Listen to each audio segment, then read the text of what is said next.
जहां पर विधानसभा के अंदर हंगामा देखने को मिला और राजीव जसरोटिया की तरफ से वॉकआउट कर दिया गया। उप मुख्यमंत्री सुरेंद्र चौधरी के जवाब से संतुष्ट दिखे और जसरोटा विधानसभा के जो विधायक हैं राजीव जसरोटिया, उनकी तरफ से वॉकआउट किया गया।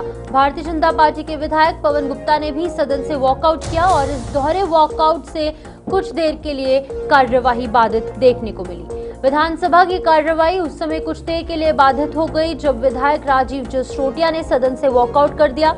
जसरोटिया का कहना था कि उनके द्वारा उठाए गए मुद्दे पर उप मुख्यमंत्री सुरेंद्र चौधरी द्वारा जो जवाब दिया गया वो संतोषजनक नहीं है, वो उससे सैटिस्फाई नहीं हुए हैं और ना ही जनता इस बयान से जो है वो सैटिस्फाई होगी, ना ही उनके इस मुद्दे का हल निकल पाया।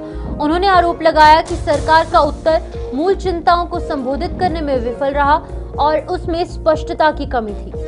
इसी के विरोध के अंदर उन्होंने सदन से बाहर जाने का निर्णय लिया। उन्होंने वॉकआउट किया। कुछ ही देर के अंदर भारतीय जनता पार्टी के विधायक पवन गुप्ता ने भी इसी मुद्दे पर सरकार से अधिक विस्तृत और स्पष्ट जवाब की मांग की और जब उन्हें जवाब नहीं मिला, सरकार की तरफ से दिए गए जवाब पर भारतीय जनता पार्टी के विधायक पवन गुप्ता को संतुष्टि नहीं हुई तो उन्होंने भी सदन से वॉकआउट कर दिया। यानी कि यहाँ से जो है वो इस हॉल से असेंबली सेशन के दौरान वहां से बाहर आ गए।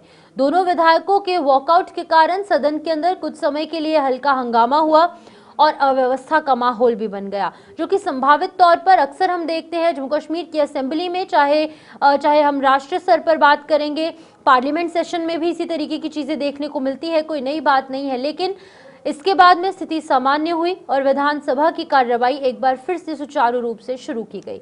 हमारी संवाददाता की तरफ से बातचीत की गई है इन एमएलएस के साथ, जरा वो आपको सुनाएंगे।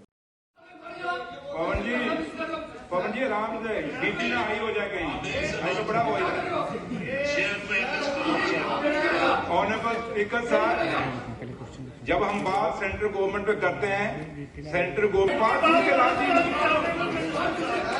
आप इनका मकसद है मीडिया के पीछे उसका हमें खबर बनानी है कि जम्मू कश्मीर करना है, तो उनको मैं यहाँ क्वेश्चन में कुछ नहीं कर सकता। अगर आप इस क्वेश्चन का जस्टिफाइड 2014 में जो कश्मीर में आया उसको भी आगे जिक्र कर रहे हैं। पैसे स्पीकर साहब, इनके सवाल है, यहाँ सरकार की तरफ से आया कि कोई पैसा नहीं आया, ये चर्चा है। त्राल सबसे बड़ा टाउन है, अवंतीपुरा कदीम टाउन है, त्राल नहीं जाता। पवन जी आराम से डीपी ना आई हो जाएगी। भारतीय जनता पार्टी से विधायक राजीव जसरोटिया इस समय हमारे साथ मौजूद है। सर, आपने वॉकआउट किया है, जो सवाल आपने पूछा गया था उससे आप सेटिस्फाई नहीं है। जम्मू संभाग को जो पैसा दिया गया था जिस दौरान फ्लड आया था, तो आप सेटिस्फाई नहीं है, क्या कुछ कहना चाहेंगे? सेटिस्फाई नहीं, सरकार ने जवाब ही नहीं दिया।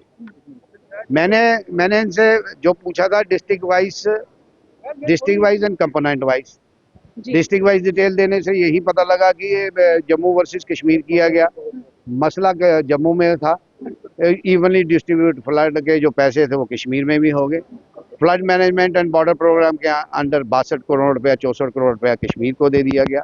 हमारे यहाँ नाले हैं, रावी है, उज है, बसंतर है, तवी है, देवक है, वहाँ उनकी इरोजन, जहाँ इरोजन हुई है उसका कोई बंदोबस्त नहीं किया है। जेलम एंड इट्स 10 ट्रिब्यूटरीज, उसका बंदोबस्त सरकार ने किया है। जो मकान टूटे, सड़क टूटी, जो जमीन इरोड हुई, उसका सरकार को कोई बंदोबस्त नहीं है। सरकार जवाब नहीं देना चाहती है। एक बड़ा इंटरेस्टिंग जो सवाल में इन्होंने लिखा है, फर्दर मदर ऑफ सैंक्शंस। मैं समझ नहीं आया what is mother of sanction. वो सरकार को जवाब देना चाहिए। मिनिस्टर साहब इसको कहीं, इस बहस को कहीं और लेके जाना चाहते हैं। एक कश्मीर सेंट्रिक सरकार है। एक कहते हैं कि जम्मू कश्मीर एक है, कहते हैं मगर करते नहीं है। इनका जो कल का गवर्नर एड्रेस था, कहीं भी फ्लड का मेंशन नहीं था। जो जम्मू की बातें हैं, जम्मू के मसले हैं, कहीं भी उसका जिक्र नहीं। गवर्नर एड्रेस से भी आप नाराजगी जताई? बिल्कुल नाराजगी, क्योंकि फ्लड तो बड़ा प्राइम इम्पोर्टेंट इशू था। लोग सफर हुए। आज तक लोगों का, आज इस सर्दी में, कड़ाके की ठंड में लोग टेंट के नीचे रहने के लिए मजबूर है। आप समझ रहे हैं कि भेदभाव हो रहा है? ये बट नेचुरली भेदभाव का सबसे बड़ा कारण आपके सामने है। सरकार की ये पास्ट प्रैक्टिस है। हैबिचुअल ऑफेंडर है सरकार, भेदभाव करने की हैबिचुअल ऑफेंडर है सरकार। बहुत बहुत शुक्रिया बातचीत करने के लिए। कैमरा